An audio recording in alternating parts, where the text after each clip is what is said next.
வேண்டிய வரங்களை எல்லாம் தந்து விட்டேன். யமலோகம் வந்து விட்டேன். யமலோகம் வந்து விட்டேன். யாரங்கே சிங்கரா? டேய், கோட்டை கதவு இழுத்து முறா. இங்க வந்தால் வந்துருவா. இங்க வந்தால் வந்துருவா.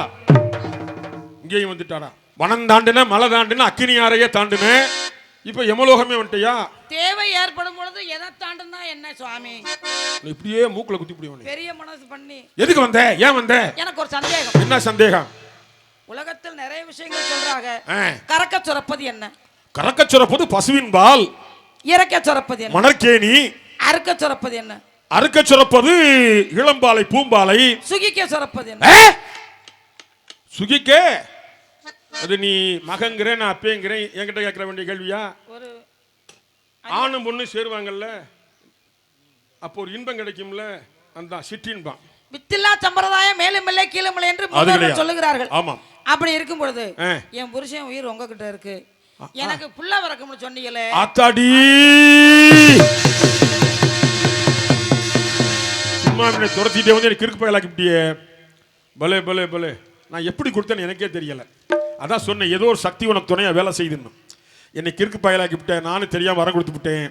சாவித்திரி, நாரதர் கூறிய பிரகாரம் நீ மகா பதிவிரதா சிரோன்மணி அம்மா, யமதர்மனையே பின்தொடர்ந்து வந்து வாதிட்டு உன் கணவன் உயிரை வாங்கி விட்டாயே. ஆஹா ஆஹா, உன்னை போன்ற பத்தினி உலகில் கிடையாதம்மா.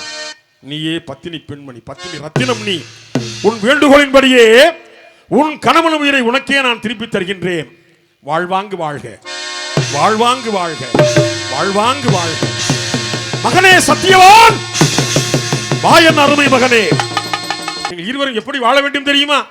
எப்படி வாழ வேண்டும் தெரியுமா? ஒருபடி தண்ணீரிலே ஒருபடி எண்ணெயை சேர்த்தால் அது 2 படியாக மாறிவிடும்.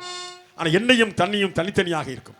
அதுபோல் சில குடும்பங்களிலே புருஷன் முன்னாடி ஒன்னா இருக்க மாதிரி தெரியும், ஆனால் தனித்தனியா இருப்பாங்க. ஆமா, ஒருபடி பாலிலே ஒருபடி தண்ணியை சேர்த்தால் 2 ஒன்றாகிவிடும், ஆனால் 2 படியா இருக்கும். அதுபோல பேருக்கு சேர்ந்து இருப்பாங்க, பேருக்கு சேர்ந்து பிள்ளையை வைப்பாங்க, ஒத்துமையா இருக்க மாட்டாங்க. ஆனா எப்படி இருக்க வேண்டும் தெரியுமா? ஒருபடி தண்ணீரிலே ஒருபடி உப்பை சேர்த்தால் அது ஒருபடியாகத்தான் இருக்கும். அந்த உப்பை இந்த தண்ணீர் உள்வாங்கிக் கொள்ளும். அதுபோல நீங்கள் இருவருமே ஒன்றுக்குள் ஒன்றாக கலந்து காதல் இருவர் கருத்துரிமிட்டு ஆதரவு பட்டு வாழ்வாங்கு வாழ்ந்து ஆயகலை அழகு அறிவு அதிதானியம் அயராதரம் துணிவு தனம் பாக்கியம் போகம் போன் வயது வீரம் விஜயம் சந்தானம் நோயின்மை புதிதாம் பெருமை என்ற 16 செல்வங்கள் பெற்று பலகாலம் வாழ்வாங்கு வாழ்ந்து இறைவில் என் அப்பன் ஈசனை சேர்வீர்களாக. வாழ்க.